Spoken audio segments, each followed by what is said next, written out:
আমরা যে কেন এত কথা বলছি, কেন যে আমরা এত বেশি আবেগ, কি বলে আবেগ, আবেগ কি বলে তো, এত বেশি আবেগ কেন? আজকে বাংলা ছবি যে জায়গায় দাঁড়িয়ে হয়েছে, এই বিবর্তনটার মধ্যে প্রযোজক অভিনেতা দেবের অবদান অনেক বেশি। শুটিং এ কষ্ট করতে যে এত আনন্দ হয়, এটা আমরা দুজন আমাদের পরিচালকের নির্দেশে যেটা করতে পেরেছি, সেটা 14 তারিখ থেকে উত্তর পাওয়া যাবে। আবার বলছি, ও পুরো এমনই একজন খেলোয়াড় যে তাসগুলো ওপেন করে সবাইকে দেখিয়ে তারপর খেলতে শুরু করে। ওরে বাবা, দারুণ! মাটিকে মিস করছিলেন? না গো, এই গান চলছিল পাশে, নিজের মাকে নয়, আমার মনে হয় কি ছবিটার সঙ্গে প্রত্যেকটা মুহূর্ত মনে পড়ে যাচ্ছে। ওই মেকআপ, ওই সময় 10 বছর আগেকার, এবং আমি জানি ছবিটা কি লেভেলে ভালো হয়েছে। আর এই ভালো ছবিটাকে আমরা যুদ্ধ করে যাই হোক না কেন আমরা রিলিজ করতে চলেছি অবশেষে। সেইটা যে কত আনন্দের ব্যাপার, যারা যারা যুক্ত আছে, আমার মনে হয় রুদ্র একই কথা বলবে, কৌশিকদাকে তুমি যদি প্রশ্ন করো তিনিও একই কথা বলবেন। এই ইমোশনটা না, মানে পরিবার, সিনেমা সব থেকে ঊর্ধ্বে কে ধূমকেতু ফাইনালি রিলিজ হতে চলেছে, এটাই আমাদের কাছে সবচেয়ে বড় আবেগ। যেটা প্রথম গানটা তো ভাইরাল ট্রেন্ডিং চলছে, সেখানে কি মনে হচ্ছে সেখানে একটা যুদ্ধ জয়, তোমাদের এতদিনের একটা পরিশ্রম, তোমার আমি মুখ থেকে বুঝতেই পারছি যে কি ইমোশন কাজ করছে। প্রচুর খেটেছি আমরা সবাই মিলে, একটা পরিশ্রম করা একটা জিনিস, এটা আটকে আছে 10 বছর ধরে। কারণ তুমি জানো ছবিটা কিরকম, কতটা ভালো, সবাই কিভাবে ইনভলভ ছিল, যারা তাদের কন্ট্রিবিউশন কতটা। কিন্তু এরকম একটা ভালো ছবি 10 বছর ধরে আটকে আছে, আমরা সবাই চেষ্টা করেছি, হয়নি, কিন্তু ফাইনালি রিলিজ হচ্ছে। এবং যেটা সবারই ভয় ছিল, যেটা আমাকে বলেও ছিল অনেকে, যে 10 বছর আগের শুট করার ছবি কেমন দেখতে লাগবে। আমরা সবাই চেঞ্জ হয়েছে, আমরা সবাই একটু ম্যাচিওর হয়েছি, ফিজিক্যাল চেঞ্জ এসছে। দর্শক কানেক্ট করতে পারবে কিনা, যেহেতু তুমি প্রশ্ন করলে, প্রথম গানটা থেকেই, প্রথম টিজারটা থেকেই আমরা বাইরে, মানুষ আমাদের থেকে, আমি যেটা একটু আগে বললাম যে আমি কতটা ওয়েট করেছিলাম, কিন্তু আমাদের থেকে বেশি আমাদের দর্শক এই ছবিটার জন্য ওয়েট করেছিল, সেটাই প্রমাণ। এবং আজকে তোমাদের গানটা কেমন লাগলো? মা গান দারুণ।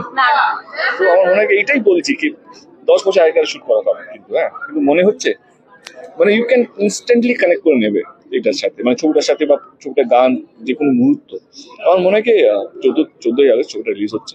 আমরা যে কেন এত কথা বলছি, কেন যে আমরা এত বেশি আবেগ, কি বলে আবেগ কি বলে তো, এত বেশি আবেগ কেন, তো সেই জায়গা থেকে দর্শক বুঝতে পারবে 14 তারিখে। আচ্ছা, এই কারেকশন গুলো কি কৌশিকদা করে? কৌশিকদা জিনিস, বললাম তো, ম্যাজিশিয়ান। ও একটা বাংলা বললো, সেই বাংলাটা ঠিক বাংলা, একেবারেই ঠিক। আমি বাংলা শিক্ষক, তাই বলছি ঠিক বাংলা, সিনটেক্সটা একটু আগে পড়ে, আমরা যেরকম ভাবে বলি না।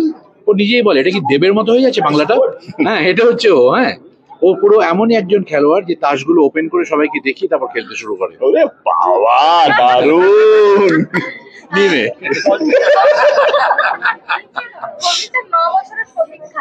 এইবার কিছু কি চেঞ্জেস মনে হয়েছে দেবদার মধ্যে, তখন যখন শুট করেছিল আর এখন দেবদা পাশে থাকে? এখন ওর কাঁধে অনেক বেশি ভার, তখন অনেক কম ছিল, তখন অভিনেতার ওজন ছিল।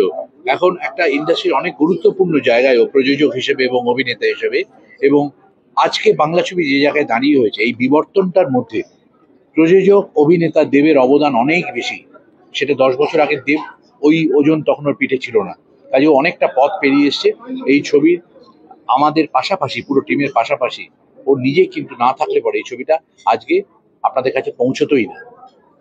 10 বছর আগে দেবশুভশ্রী ছিল একটা রোমান্টিক, সেই জায়গা থেকে এরকম একটা গল্পে যখন কাজ করা হলো, আপনারটা কিভাবে হলো? আর এটাও তো খুব রোমান্টিক।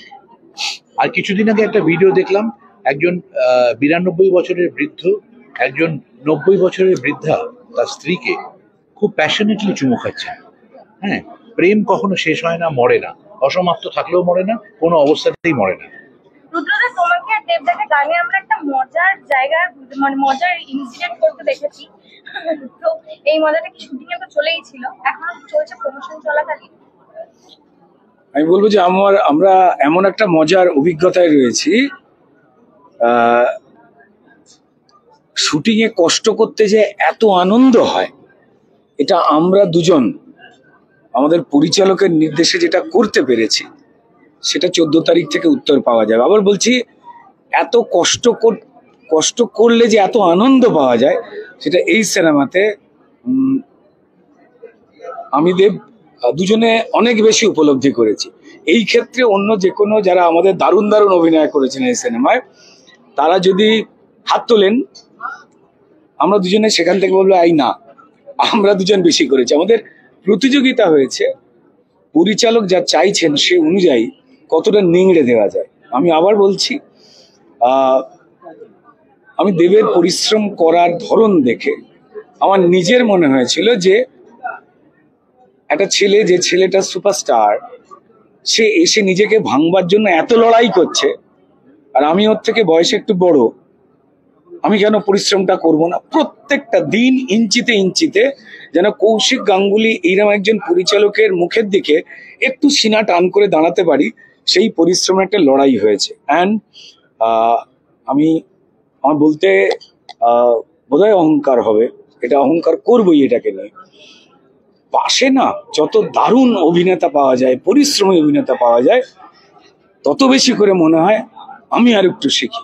এই ছবিতে দেব যে পরিশ্রমটা করেছে, তার পাশের যে অভিনেতা রয়েছে তাকে বলেছে তুইও পরিশ্রম কর, নালে ছিটকে যাবে।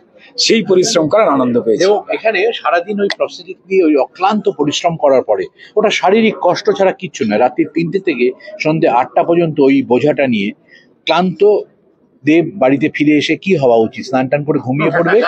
ও ইউনিটকে আরো বেশি চাঙ্গা করবার জন্য, সেটা প্রযোজক দেব রাত্রিবেলা বললাম আমি জঙ্গল সাফারিতে যাব। চিন্তা করো, সবাইকে নিয়ে পরপর গাড়ি আমরা বেরিয়ে পড়লাম সেই নৈনিতালের ভিতরে গভীর জঙ্গল, সেই জঙ্গলে ঘুরতে। ও বলেছে বলেই অ্যালাউ করেছিল, আমাদের অ্যালাউ করতো না। আমরা গিয়ে একটা লেপার্ডও দেখেছিলাম একবার, মনে আছে? আসলে লেপার্ডটা ওর সাথে দেখা করতে এসেছিল। Thank you. Thank you.